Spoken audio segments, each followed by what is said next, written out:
Bonjour, chers amis auditeurs et auditrices. C'est avec un grand plaisir que je vous reviens à nouveau dans le cadre de l'animation de notre module sur la passation les procédures de passation de marché et de gestion des contrats. Donc aujourd'hui, j'ai le plaisir de passer à l'étape de la section numéro 3, plutôt numéro 2, qui porte sur les seuils méthodes de passation de marché. Bien évidemment, nous sommes en train d'évoquer les procédures de la Banque mondiale. Alors, il y a deux principales choses à retenir quand on parle des méthodes de passation de marché. D'abord, pour déterminer efficacement une méthode de passation de marché, il faut deux critères importants, fondamentaux, ou des prérequis, si vous voulez. D'abord, il faut identifier de façon exhaustive, de façon la moins équivoque possible, la nomenclature ou la typologie de l'acquisition concernée. C'est-à-dire, vous ne pouvez pas déterminer une méthode sans avoir identifié de façon précise l'acquisition ou bien la nature de l'acquisition concernée. En termes plus prosaïques, c'est-à-dire que pour déterminer la méthode, il faut savoir c'est quel type d'acquisition. Est-ce que c'est une acquisition de fournitures, de travaux, de services consultants ou d'une prestation intellectuelle? C'est très important parce que quand vous prenez par exemple les méthodes de passation des marchés de fournitures ne sont pas les mêmes que celles qui sont utilisées pour les personnes intellectuelles. Donc voilà la raison majeure pour laquelle il est important d'abord d'identifier la nature de l'acquisition concernée. Donc deuxième prérequis, c'est le budget alloué, c'est-à-dire la dotation budgétaire disponible pour ça. Donc cela vraiment, c'est deux critères cumulatifs qui sont importants pour pouvoir vraiment déterminer la méthode. Maintenant, en ce qui concerne les méthodes elles-mêmes, il y a une nomenclature, il y a une méthodologie qui a été adoptée depuis les anciennes directives qu'on appelait les directives rouges et les directives vertes. Bon, aujourd'hui, ces deux directives sont désuètes. Quand je dis désuètes, mais ce n'est pas forcément qu'elles sont abolies. Donc, il y a un nouveau règlement dont on a parlé, qu'on appelle le règlement FPI, du 1er juillet 2016. Mais, nonobstant ce nouveau règlement, le cheminement, l'itinéraire technique pour pouvoir déterminer les méthodes reste pratiquement le même. C'est-à-dire que pour pouvoir déterminer justement les méthodes de passation de marché, de fournitures, travaux et services et prestations intellectuelles, donc on les a classés en deux grandes familles. Vous avez d'un côté l'ensemble des méthodes qui sont applicables en ce qui concerne la passation des marchés, des fournitures, des travaux et des services non consultants. Bon, ne soyez pas surpris, dans certains documents, vous allez voir les services non consultants, dans certains documents, vous verrez, on les appelle les prestations autres que les prestations intellectuelles. Donc c'est la même chose. Vous voyez. Et de l'autre, vous avez maintenant la passation des marchés applicables pour la sélection des consultants ou des prestations intellectuelles. Vous voyez. Mais ajouté à cela maintenant, il y a des nouvelles méthodes, des méthodes émergentes qui ont été introduites. Par exemple, le dialogue compétitif. Il y a également programme d'importation. Vous avez, on va le voir tout à l'heure, ce qu'on appelle la meilleure offre définitive. Ça, c'est dans les règles d'attribution des marchés. Alors, nous allons commencer en ce qui concerne par la première partie des méthodes. Le premier package de méthodes, c'est-à-dire le compendium de règles applicables pour ce qui concerne la passation des marchés des fournitures, des travaux et des services non consultants. Alors, pour ces méthodes-là, généralement, pour ces acquisitions, les méthodes sont essentiellement les mêmes. Le seul critère qui les différencie, c'est le budget. Qu'est-ce que je veux dire par là? Ça veut dire que quand je prends l'appel d'offres international ouvert, on peut bel et bien utiliser un appel international ouvert, un appel d'offres international ouvert pour la passation des marchés de fournitures et que pour la passation des marchés des travaux, par exemple. Vous voyez?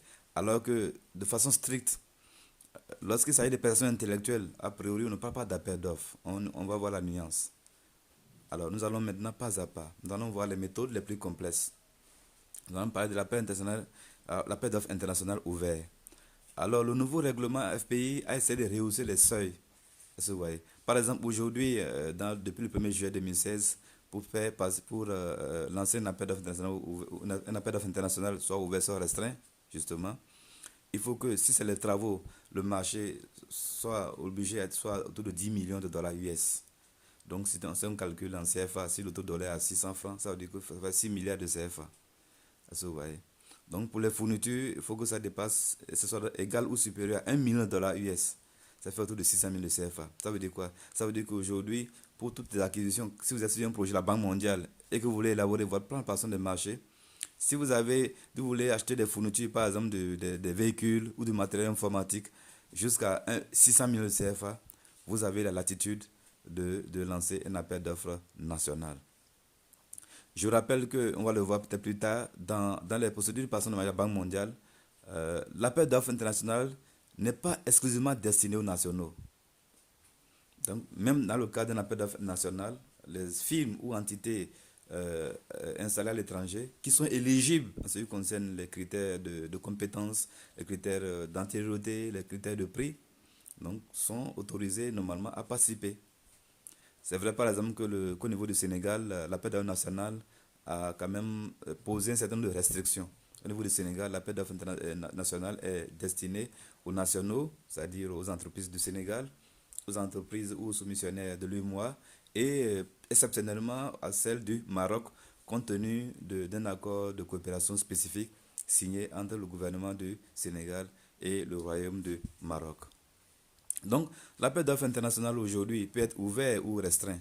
L'appel d'offres international ouvert, lorsque la Banque mondiale, il y a deux critères, c'est-à-dire qu'il est publié sur UNDB Online ou DG Market. Sinon, entre l'appel d'offres international ouvert et l'appel d'offres international restreint, c'est le mode de publication qui fait la différence. Dans un appel d'offres restreint, c'est-à-dire que si, par exemple, si ce sont des travaux dont le budget atteint 10 millions de dollars US, soit 6 milliards de CFA, si vous le faites un appel d'offres restreint, c'est que vous consultez les entités à l'international que vous connaissez et vous savez qu'il n'y a que ces entités-là qui fabriquent peut-être, qui peuvent réaliser les travaux. C'est-à-dire que le nombre est limité peut-être mondialement. Sinon, les autres exigences liées à un appel d'offres international, un appel d'offres international sont les mêmes. Par exemple, le délai de publication. Le nouveau règlement parle de 45 jours, de 30 jours ouvrables. Il y a deux critères. Il faut que dans un appel d'offres international, soit ouvert, soit restreint, il faut prévoir 30 jours ouvrables, c'est ce que dit le nouveau règlement, et il faut publier l'avis de passation de marché sur UNDB Online et DG Market. En général, dans les projets de la Banque mondiale, vous préparez votre avis et puis vous l'adressez à la Banque mondiale. En général, c'est la Banque mondiale qui a la licence, qui fait la diffusion sur UNDB Online. Et puis, si c'est dans un pays comme la Côte d'Ivoire, vous êtes dans un pays, par exemple, le ministère des Finances ou sur un projet de la Banque mondiale, vous pouvez diffuser dans les journaux nationaux de grande audience. Et aussi, pourquoi pas dans Jeune Afrique. Donc, le caractère appel d'offres international veut dire la publicité est ouverte au maximum. Alors que dans un appel d'offres international restreint, ça veut dire qu'on connaît les films sur le plan mondial, le plan international, limitativement, de telle manière que même si on a un appel d'offres ouvert, in fine, ça va être ces films qu'on connaît déjà là, qui vont soumissionner. Et c'est pour ça, justement, dans le cas de l'élaboration de plan de passation de marché, justement, ces méthodes doivent être spécifiées. Et de telle manière que lorsque la Banque mondiale valide le plan de passation de marché, in fine, au même moment, concomitamment, ça veut dire qu'elle marque son accord pour que, justement, un appel d'offres restreint soit organisé. Et généralement, le plan de passation de marché est motivé. C'est-à-dire chaque méthode, surtout si c'est les méthodes qui ne sont pas ouvertes, doivent être particulièrement motivées. Je donne l'exemple des ententes directes, c'est-à-dire le gré à gré. On le verra en profondeur. C'est-à-dire, déjà, dans le plan de passation de marché, quand vous voulez faire une entente directe, ou ce qu'on appelle de façon impropre le gré à gré, il faut déjà faire un mémo pour justifier pourquoi on veut recourir à une entente directe. Et l'autorité qui valide le plan de passation de marché aura le temps d'apprécier les arguments, les motifs qui justifient le recours à une entente directe ou bien les motifs qui justifient la pertinence de ne pas recourir à une compétition ouverte.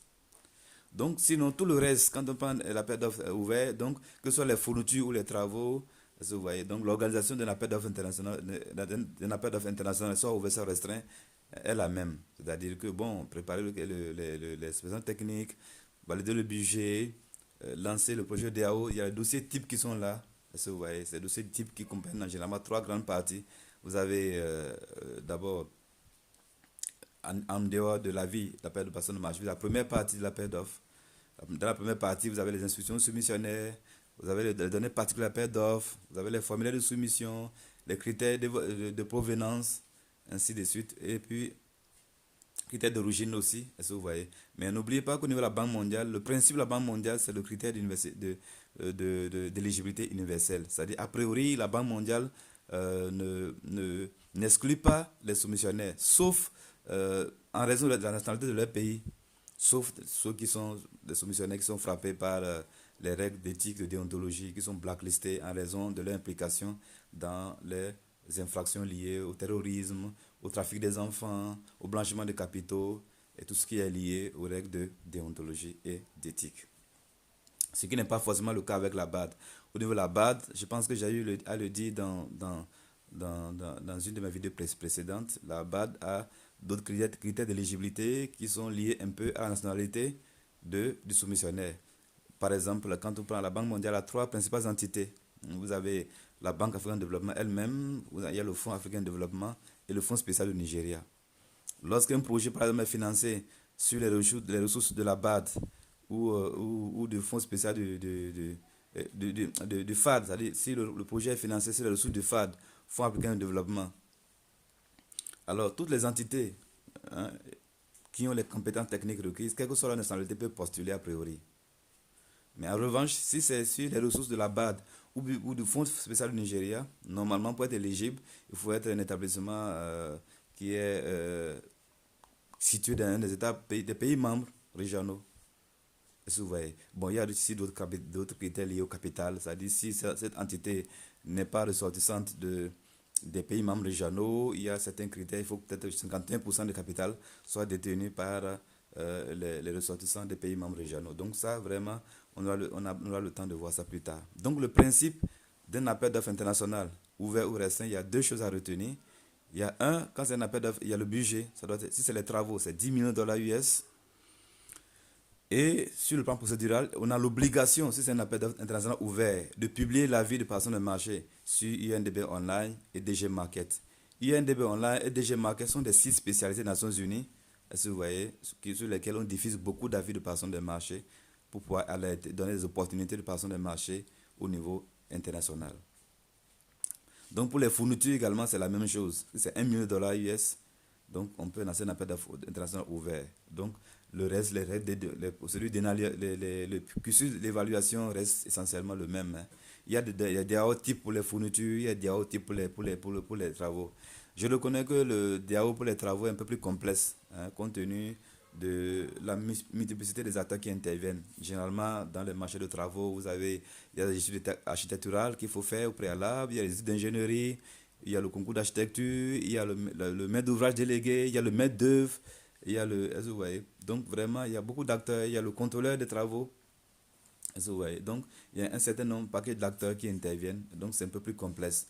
Comme compte tenu du volume, de la complexité également, les montants de marché, donc l'analyse est plus approfondie. Par exemple, dans les marchés de travaux, lors de l'évaluation, il faut faire attention aux critères, par exemple, environnementaux. Il faut faire attention à la capacité financière des soumissionnaires, notamment en calculant les ratios, hein, les pouvoirs, la situation financière des candidats. Donc, la toute première méthode, généralement, qui n'est pas abolie, qui est encore en vigueur, c'est l'appel d'offres international, qu'il soit ouvert ou restreint. Donc, la différence entre l'appel d'offres international ouvert et restreint, que je l'ai dit tantôt, c'est le mode de publication. Sinon, le budget est le même. C'est-à-dire que pour les marchés de fourniture, tant que c'est 1 million, ça atteint 1 million de dollars US, on peut faire un appel d'offres soit ouvert, international ouvert ou restreint. Donc, le caractère restrictif dépend un peu des éléments factuels dont dispose l'autorité contractante et que ces éléments factuels doivent être soumis au préalable à la Banque mondiale pour validation avant diffusion. Donc l'autre méthode qui est toujours en vigueur, c'est l'appel d'offres national. Donc c'est évidemment quand c'est moins de 600 millions et moins de 1 million par exemple pour les travaux, on peut faire un appel d'offres national. Moins de 10 millions moins de 1 million pour les fournitures, on peut faire un appel d'offres national. Moins de 10 millions pour les travaux, on peut faire également un appel d'offres national. Ce qu'il faut retenir dans un appel d'offres national, dans la procédure de la Banque mondiale, c'est que dans le cadre d'un appel d'offres national, les entités qui sont installées dans le pays, hors du pays de l'emprunteur, peuvent soumissionner si elles sont éligibles. Donc je l'ai dit tantôt, sinon également le processus reste le même. Par exemple, si c'est les travaux, ça veut dire qu'on regarde, on se rend compte que bon, c'est des marchés moins complexes. pour lesquels les entreprises nationales peuvent prendre en charge efficacement la réalisation des travaux. Si c'est des fournitures, peut-être que ce sont des fournitures qui sont fabriquées localement. Quand je prends par exemple du cacao en Côte d'Ivoire ou bien du café, donc je sais que je vais lancer un appel d'offres pour acheter du café ou du cacao. Donc je sais très bien que le cacao est produit en nature en Côte d'Ivoire. Donc quelle est l'utilité jusqu'à 600 millions de CFA? Quelle est l'utilité de lancer un appel d'offres international ouvert pour acheter du cacao alors que c'est fourni, c'est fabriqué localement? Donc ça vraiment c'est des éléments d'appréciation qu'il faut avoir depuis le montage du projet, depuis même l'expression des besoins et faire un choix. Donc, il y a également ce qu'on appelle le shopping. Le shopping, c'est la demande de cotation. La demande de cotation. Donc, la demande de cotation pour les fournitures, je pense, c'est 0,5 millions de dollars. La demande de cotation, c'est la procédure très simple, c'est-à-dire que c'est vraiment la procédure très simple, c'est que le code, c'est une procédure très simple par laquelle on demande des cotations à 2 ou 3 soumissionnaires sur place qu'on connaît. Il amène des cotations et puis on analyse et on choisit généralement celui qui a le montant le plus bas puisque c'est a priori, c'est des fournitures qui sont courantes généralement ou moins complexes pour lesquelles les professionnels sur la place sont connus. Donc là, il n'y a pas, par exemple, pour ces méthodes-là, pour les demandes de cotation, il n'y a pas de commission particulière à mettre en place. Donc ça peut être conduit rapidement et efficacement. Mais il reste entendu que quelle que soit la méthode utilisée, les règles d'éthique, les règles de rigueur, les règles de déontologie doivent être observées de façon stricte et sur tout le cursus de la procédure. Donc, il y a une méthode qu'on va voir encore, il y a la méthode de gré à gré. Bon, cette méthode-là, elle existe aussi bien au niveau des marchés de fourniture des travaux que des personnes intellectuelles. Donc, l'entente direct, c'est justement, les gens appellent ça péjorativement de gré à gré. De plus en plus, le gré à gré disparaît, c'est-à-dire que c'est juste cette méthode d'acquisition-là qui permet de ne pas mettre en concurrence, tout simplement. C'est d'acheter directement auprès de quelqu'un, d'une entreprise connue. Alors, les conditions sont les mêmes partout. C'est-à-dire qu'il y a quelques cas de figure que je peux citer pêle-mêle. C'est-à-dire que vous achetez des fournitures qui sont protégées par des droits d'auteur ou des marques protégées ou des droits d'exclusivité. Par exemple, vous achetez un équipement qui est protégé par les droits d'auteur. Vous ne pouvez rien. Vous voyez. Voilà. Donc, vous ne êtes obligé vraiment d'aller vers le constructeur. Puisque dans le dossier d'appel d'offres, lorsqu'on va acheter des fournitures, donc il est interdit de spécifier des marques, des noms de marques. Donc, on est coincé. Deuxième cas de figure, vous voulez acheter, vous avez lancé un appel d'offres, c'était soit ouvert, soit restreint, à l'issue duquel vraiment quelqu'un a gagné le contrat, un soumissionnaire a gagné le contrat. Mais peut-être 1, 2 mois après, vous avez senti la nécessité d'augmenter, de prolonger, de faire une extension de ce service. Je donne l'exemple, vous êtes un ministère et puis vous avez acheté du matériel informatique peut-être pour 3 départements sur 4. Vous voyez. Il se fait que dans la foulée, peut-être un 5e département par un décret présidentiel a été créé et il faut doter le 5e département là de matériel immédiatement de même cohérence et de même nature que ce qu'on vient d'acheter précédemment. Dans ces conditions, vous pouvez faire une extension de contrat, recourir vers la même société ou le même soumissionnaire qui vient de gagner jadis. Et si vous voyez, demander de faire une extension de marché, donc on peut directement passer commande auprès de cette personne-là pour faire une extension de marché. Bon, mais c'est généralement encadré, il y a un seuil autour de 30%, 25% dans certains cas, pour dire qu'on ne doit pas dépasser ça. Bon, il y a les cas d'urgence ou catastrophes naturelles ou les faits de prince qu'il faut apprécier. C'est-à-dire que, bon, on ne le souhaite pas. Il y a une maladie grave, virale, qui envahit un pays, il faut acheter des vaccins. On n'a pas le temps de faire un appel d'offres pratiquement concurrentiel. Donc, par exemple, s'il y a une marque qui fabrique des vaccins ou des choses là pour sauver, donc rapidement, compte tenu de ces éléments dangereux qui peuvent menacer la santé et la sécurité des populations, on peut exceptionnellement prendre des mesures spécifiques adaptées pour pouvoir faire un marché en temps direct. Et il y a aussi les marchés de défense. Les marchés de défense, effectivement, sont passés par en temps direct compte de leur nature, les équipements militaires. Donc, vous voyez, dans les journaux, vous ne verrez presque jamais un appel d'offres pour acheter du matériel de guerre, parce que ça relève quand même de la sécurité des États. Donc, ce genre de marché, soit c'est en procédure restreinte, ou bien directement, on va chez le constructeur de ce type d'armement. Donc, voilà pour l'instant, nous allons nous arrêter là. Et à notre prochaine section, nous allons voir de façon plus approfondie également les différentes méthodes utilisées pour la sélection des consultants. Je vous remercie de votre attention et à très bientôt. Merci.